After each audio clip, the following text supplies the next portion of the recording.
നമിക്കുന്നു ഗുരുനാഥ, നമിക്കുന്ന തിരുപാദ, മഹത്താമഗീരുകളെ ശിരസാ ഞാൻ വഹിക്കുന്നു.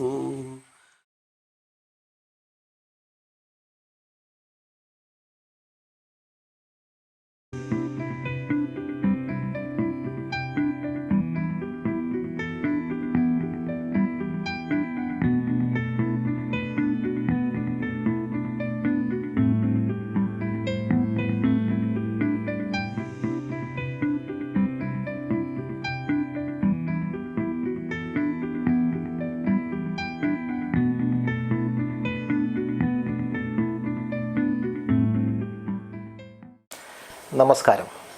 ഞാനിന്ന് നിങ്ങളുടെ മുന്നിൽ പരിചയപ്പെടുത്തുന്നത് മലയാളത്തിലെ പ്രശസ്ത കവി ശ്രീ മോഹൻ വസുധയാണ്. ഈ ദിവസം തന്നെ അദ്ദേഹത്തെ പരിചയപ്പെടുത്താൻ തിരഞ്ഞെടുത്തത് ഇന്ന് ജൂൺ 5 ലോക പരിസ്ഥിതി ദിനമാണ്. അദ്ദേഹത്തിൻ്റെ കവിതകളൊക്കെ തന്നെ പ്രകൃതിയെയും ഭൂമിയെയും ചൂഷണം ചെയ്യുന്നതിനെക്കുറിച്ചും ഒക്കെയുള്ള ആധികാരികമായിട്ടുള്ള വിഷയങ്ങളാണ് അദ്ദേഹം കൈകാര്യം ചെയ്തിട്ടുള്ളത്. ശ്രീ മോഹൻ വസുധയെ ഞാൻ ഈ ഇൻ്റർവ്യൂവിലേക്ക് സ്വാഗതമായി സ്വാഗതം ചെയ്യുന്നു.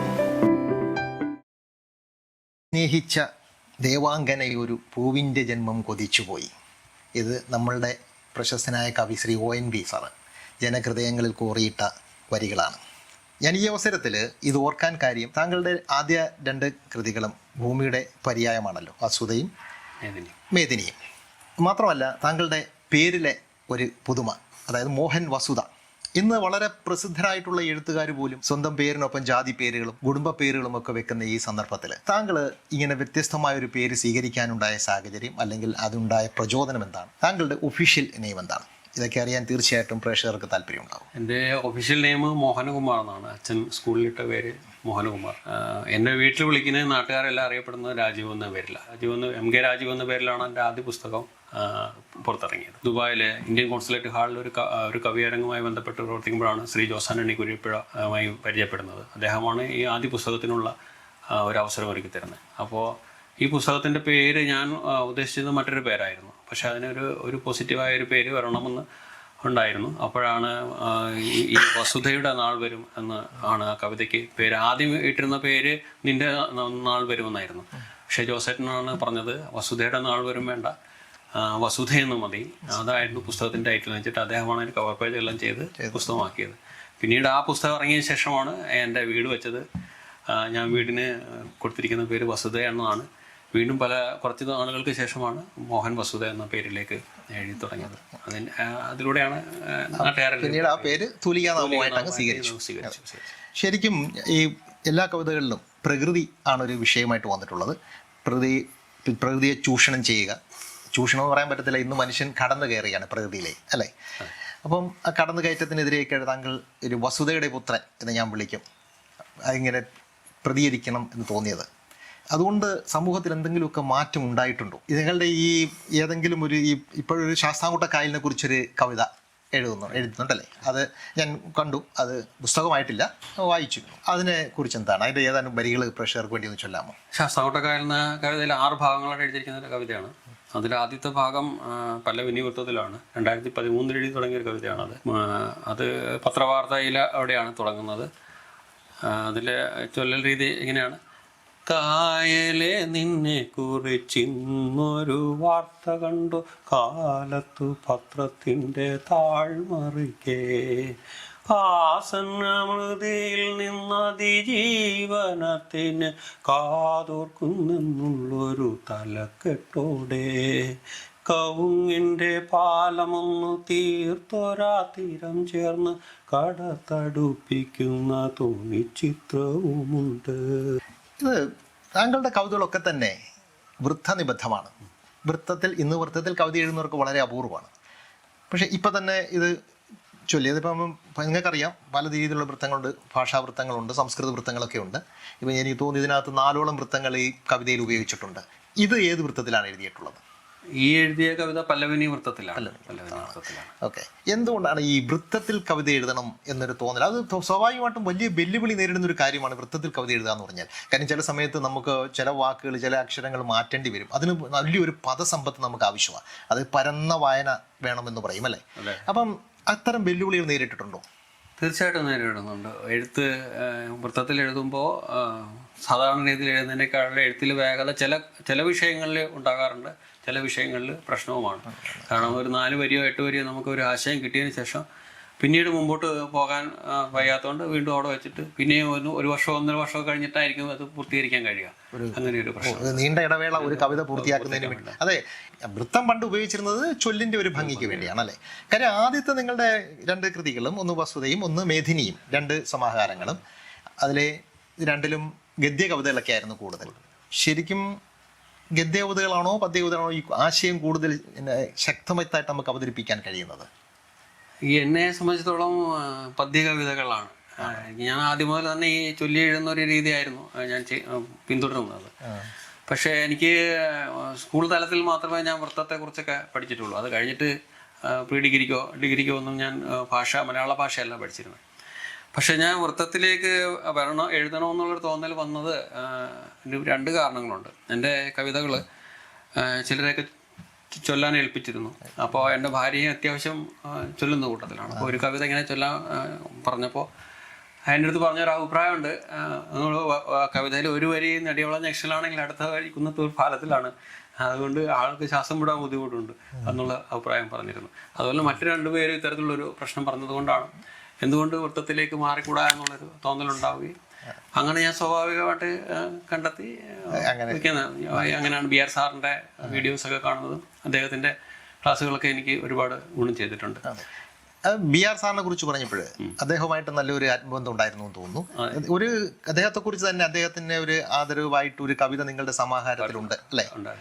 അത് എങ്ങനെയാണ് അദ്ദേഹവുമായിട്ടുള്ള ബന്ധം? 2019 എൻ്റെ 2ാമത്തെ മേദിനി എന്ന കവിതാ സമാഹാരം ഇറങ്ങുന്നത്. അതിനുശേഷം ഈ കൊറോണ കാലമൊക്കെ വന്ന ശേഷം ഞാൻ യാദൃച്ഛികമായിട്ടാണ് BR സാറിലേക്ക് എത്തുന്നത്. അദ്ദേഹത്തിൻ്റെ ഒരു ഈ ഭാഷയെക്കുറിച്ചും വൃത്തങ്ങളെക്കുറിച്ചുമുള്ള ഒരു വീഡിയോസ് യാദൃച്ഛികമായി കാണാനിടയായി. അതിലെനിക്ക് വലിയ താല്പര്യം തോന്നിയതിന് ശേഷമാണ് ഞാൻ അത് നിരന്തരം കാണാൻ തുടങ്ങി. അങ്ങനെ വൃത്തത്തിൽ ചില കവിതകളൊക്കെ അദ്ദേഹത്തിന് എഴുതി അയച്ചു കൊടുക്കുകയും അദ്ദേഹം അതിന് മറുപടി അയക്കുകയൊക്കെ ചെയ്തു. അതിനുശേഷമാണ് ഈ കളകാഞ്ചി വൃത്തത്തിലുള്ള ഒരു കവിത പറഞ്ഞിട്ട് അദ്ദേഹം പറഞ്ഞു, ഭാഷാപിതാവിനെ നമ്മൾ നമിക്കണം. രാമായണത്തിലെ സുന്ദരകാന്ഡം മുഴുവൻ എഴുതിയിരിക്കുന്നത് ഈ കളകാഞ്ചി വൃത്തത്തിലാണ്. അത് ആർക്കും അത്ര പെട്ടെന്ന് എഴുതി പ്രതിഫലിപ്പിക്കാൻ പറ്റുന്നൊരു വൃത്തമല്ല. കാരണം അതിൻ്റെ അക്ഷരഘടന അതുകൊണ്ടാണ്. അത്രയും പദസ്വാധീനതയും അറിവുണ്ടെങ്കിൽ മാത്രമേ ചെയ്യാൻ പറ്റുള്ളൂ. അപ്പോൾ അങ്ങനെയാണ് ഒരു കൗതുകം തോന്നിയത്. അങ്ങനെയാണ് ഞാൻ ഈ താളത്തിൽ രാമായണം ഈ സുന്ദരകാന്ഡം വായിച്ചത്. പിന്നീട് പറ്റിയൊരു വിഷയം കിട്ടുവാണെന്ന് ശ്രമിച്ചു നോക്കണമെന്നുള്ള ഇരുന്നപ്പോഴാണ് ഈ ഒരു കവിത ഞാൻ എഴുതിയത്. അതിനു മുമ്പ് മഞ്ചരി വൃത്തത്തിൽ ഒരു ഞാനതുപോലെ കെട്ടിയ പട്ടം എന്ന് പറഞ്ഞൊരു കവിത എഴുതിയിരുന്നു. ആ കവിതയും അദ്ദേഹത്തിന് അയച്ചു കൊടുത്തു.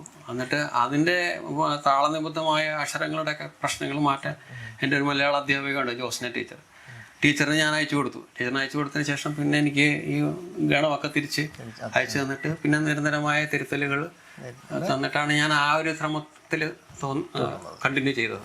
അതെ, ഇന്ന് പിന്നെ വൃത്തങ്ങൾ ഉപയോഗിച്ച് കവിത എഴുതുന്ന ഒരു വളരെ ഇതാണ്. അപ്പം BR സാറിനെ പോലുള്ള ഒരു സപ്പോർട്ട് വളരെ വലുതായിരുന്നു അല്ലേ?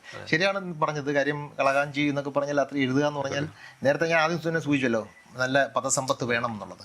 അപ്പം ഈ ശാസ്താംകോട്ടക്കായൽ എന്നുള്ള കവിതയിലെ 2ാമതൊരു ഭാഗം മഞ്ചരി ഉപയോഗിച്ചിട്ടുണ്ടല്ലേ? മഞ്ചരിയിലെ ഏതാനും വരികൾ ഒന്ന് ചൊല്ലാൻ പറ്റും? ഇത് മഞ്ചരി വൃത്തത്തിൽ എഴുതിയാണ് കായലിൻ്റെ തേങ്ങൽ. എന്താ വെച്ച് കഴിഞ്ഞാൽ ഞാൻ കായലും ഞാനും കൂടിയുള്ള ഒരു ആശയസംവേദനമാണ്. അപ്പോൾ കായലിൻ്റെ തീരത്ത് ഞാനൊരു കൈക്കുമ്പിളിൽ വെള്ളം കോരാൻ നിന്നപ്പോൾ എനിക്കൊരു തേങ്ങൽ പോലെ തോന്നുന്ന രീതിയിലാണ് ഞാൻ കവിത എഴുതിയത്. മലിനമാണെങ്കിലും തീരത്തു നിന്നു ഞാനൊരു കുമ്പിൾ കോരാൻ തുനിഞ്ഞിടുമ്പോൾ അകലെ നിന്നതിലോലമൊരു തേങ്ങൽ കേട്ടതാ കായൽ പരപ്പിൽ നിന്നായിരുന്നു.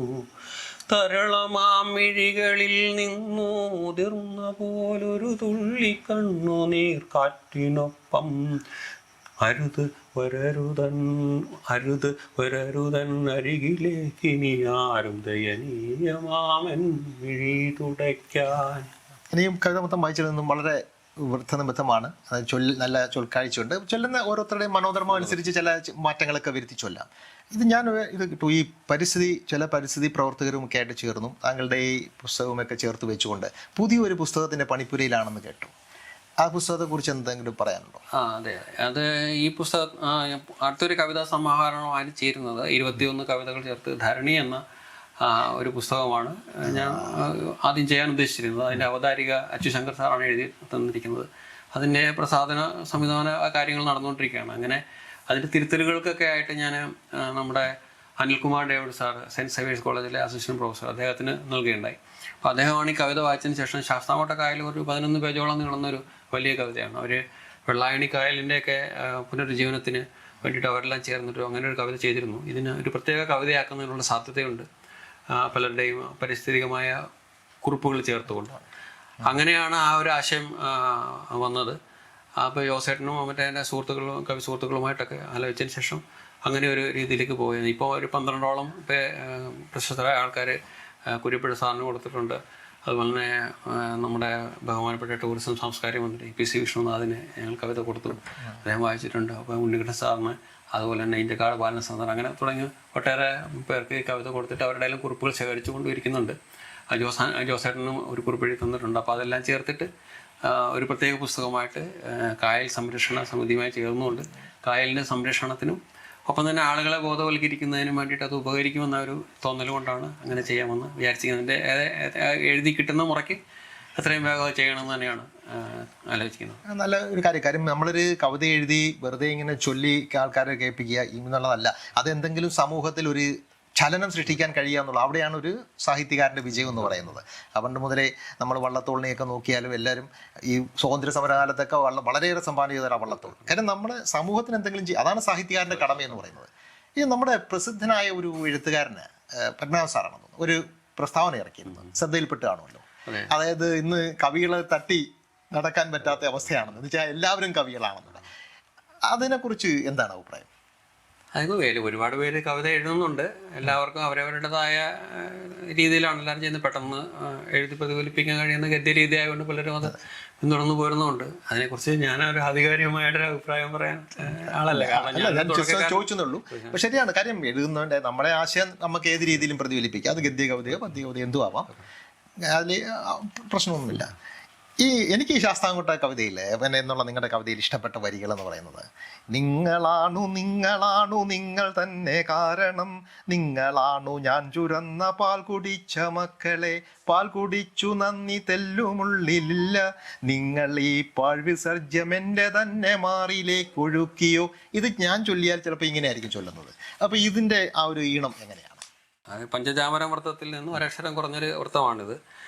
പക്ഷേ ഇത് കുറച്ച് ഒരു കൂർത്ത വാക്കുകളൊക്കെ കായലിൻ്റെ ഭാഗത്തുനിന്ന് വരുന്ന പോലെയാണ് ഞാൻ എഴുതിയിരിക്കുന്നത്. നിങ്ങളാണു നിങ്ങളാണു നിങ്ങൾ തന്നെ കാരണം, നിങ്ങളാണു ഞാൻ ചുരന്ന പാൽ കുടിച്ച മക്കളെ, പാൽ കുടിച്ച നന്ദിതെല്ലും ഉള്ളിലില്ല, നിങ്ങളീ പാഴ്വിസർജ്യം എൻ്റെ തന്നെ മാറിലേക്കൊഴുക്കിയോ, ചിന്ത തന്നിൽ സത്വിചാരം വെള്ളുമില്ല, നിങ്ങളിൽ വിത്തദാഹമാണു നല്ല ചിന്ത ചത്ത, നിങ്ങളിൽ ആയതില്ല ചേർക്കുവാൻ എനിക്കു നന്മയൊട്ടുമേ, ആശയറ്റുപോയെനിക്കു നിങ്ങളോടു മക്കളെ. ഈ കവിത മാത്രമേ എഴുതിയിട്ടുള്ളൂ അതോ നോവല്, ചെറുകഥ, അങ്ങനെയുള്ള സാഹിത്യത്തിൻ്റെ മറ്റ് മേഖലകളിലേക്ക് കൈവച്ചിട്ടുണ്ടോ? ആദ്യകാലത്ത് കവിതയാണ് എഴുതിയിരുന്നു, ഒപ്പം തന്നെ കഥയും എഴുതിയിട്ടുണ്ട്. അതുപോലെ തന്നെ ഒരു 6 അധ്യായങ്ങൾ വരുന്ന ഒരു നോവൽ എഴുതി പൂർത്തീകരിച്ചിട്ടുണ്ട്, ഇറാഖ് യുദ്ധത്തിൻ്റെയൊക്കെ പശ്ചാത്തലത്തിൽ. പക്ഷെ അതൊന്നും പ്രസിദ്ധീകരിച്ചിട്ടില്ല. ഞാൻ അതിൻ്റെ എഡിറ്റിങ്ങും കാര്യങ്ങളൊക്കെ എഴുതി ഡയറികളിൽ എഴുതി വെച്ചിരിക്കുന്നത് മാത്രമാണ്. അതുപോലെ തന്നെ കഥകളും എഴുതിയിട്ടുണ്ട്. പിന്നെ ഇപ്പോൾ ഈ താളാത്മക കവിതയിലൊക്കെ വന്നതിന് ശേഷം കഥയാക്കാൻ വെച്ചിരുന്ന ചില വിഷയങ്ങൾ പോലും കവിതയാക്കി, കുന്നെന്ന് പറഞ്ഞൊരു കവിത മുഴുവൻ കവിതയാക്കി തന്നെ ജനങ്ങളിലേക്ക് നമ്മുടെ ആശയം എത്തിക്കാൻ കവിതയാണോ നോവലാണോ അല്ലെങ്കിൽ ചെറുകഥ, ഏത് മാധ്യമമാണ് കൂടുതൽ നല്ലതെന്ന് തോന്നിയിട്ടുണ്ടോ? എനിക്ക് തോന്നുന്നത് കവിത പെട്ടെന്ന് ജനങ്ങളിലേക്ക് എത്തുമെന്ന് തോന്നുന്നു. കാരണം ഗദ്യ കവിതകൾ നല്ല വിമർശനാത്മകമായി എല്ലാം നല്ലത് തന്നെയാണ്. പക്ഷെ നമ്മൾ താളാത്മകമായി എഴുതിയിട്ട് ഈ ചൊല്ലി ആളുകളിലേക്ക് എത്തിക്കുമ്പോൾ കവിത കൂടുതൽ ആളുകളിൽ വായന കുറഞ്ഞു വരുന്ന, കവിത തിരഞ്ഞെടുത്ത് വായിക്കുന്നവർ പൊതുവെ കുറവാണെന്നാണ് എനിക്ക് തോന്നുന്നത്. അപ്പോൾ ഈ താളാത്മക കവിതകൾ ആകുമ്പോൾ പുതിയ കാലത്തിലേക്ക് നമുക്ക് ഈ കായലിനെ തന്നെ ഒരു ചൊല്ലി ആളുകളെ നന്നായി ചൊല്ലാൻ അറിയാവുന്നവർക്ക് ആളുകളെ ബോധവൽക്കരിക്കാനും ഒക്കെ ഒരു സന്ദേശം എത്തിക്കാനൊക്കെ കവിതയ്ക്ക് നന്നായി കഴിയുമെന്ന് എനിക്ക് തോന്നുന്നുണ്ട്.